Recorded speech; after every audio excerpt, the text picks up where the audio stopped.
আজকে আমি চলে গিয়েছিলাম ফুটবল খেলা দেখতে, কারণ আমাদের সিরাজগঞ্জে চলছে DC gold cup football tournament 2025। আর ফুটবল হলো প্রতিটা ছেলের ইমোশন, তাই আমাদের খেলাটা দেখতেই হবে। খেলা দেখার জন্য চলে গেছিলাম আমরা স্টেডিয়ামে। সেখানে যাওয়ার সাথে সাথে দেখতেছি যে দর্শক দিয়ে আজকে পুরো গ্যালারি ভরে গেছে, কিন্তু আমরা তো আর গ্যালারিতে বসে খেলা দেখবো না, তাই আমরা ভিআইপি জোন অর্থাৎ মাঠের ভিতরে ঢুকে গেলাম। সেখানে প্রবেশ করার পর আমরা মাঠের ভিতরে বসে পড়লাম। তারপর যথাসময়ে রেফারির বাঁশি দেওয়ার সাথে সাথে খেলা শুরু হয়ে গেল। আর আজকে খেলতেছে হচ্ছে সিরাজগঞ্জ পৌরসভা ভার্সেস সাদাতপুর। জানি না আজকে কোন টিম জিতবে, কিন্তু দেখতে দেখতে কিন্তু সিরাজগঞ্জ পৌরসভা একটা গোল দিয়ে দিয়েছে। আর আজকে কিন্তু আমরা পৌরসভার সাপোর্টার ছিলাম। তো যাই হোক, গোল দেওয়ার সাথে সাথে কিন্তু গ্যালারি থেকে সব মানুষ মাঠের ভিতরে প্রবেশ করছে, মানে সবাই এত পরিমাণ খুশি হয়েছে তার বলার মতো না। আর এই গোলটি কিন্তু করেছে একটা বিদেশি প্লেয়ার। যাই হোক, তারপর খেলা শুরু হয় আর এবার পৌরসভা একটা ফাউল করে ফেলে।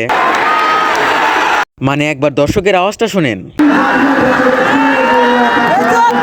তো যাই হোক, ফাউল হওয়ার পরে কিন্তু খেলার সময় শেষ হয়ে গেছিল, কিন্তু এদিকে সাদাতপুরের বিদেশি প্লেয়ারগুলোর মাথা একেবারে গরম হয়ে গেছে, কারণ আজকে পৌরসভা 1-0 গোলে জিতে গেছে। তাই এদিকে দর্শক দিয়ে পুরো মাঠ ভরে গেছে। আর আজকের গোল করেছে বিদেশি প্লেয়ার জিল্লা। তো আজকের ভিডিওটি এ পর্যন্ত। ভিডিওটি ভালো লাগলে সবাই সাবস্ক্রাইব করবেন।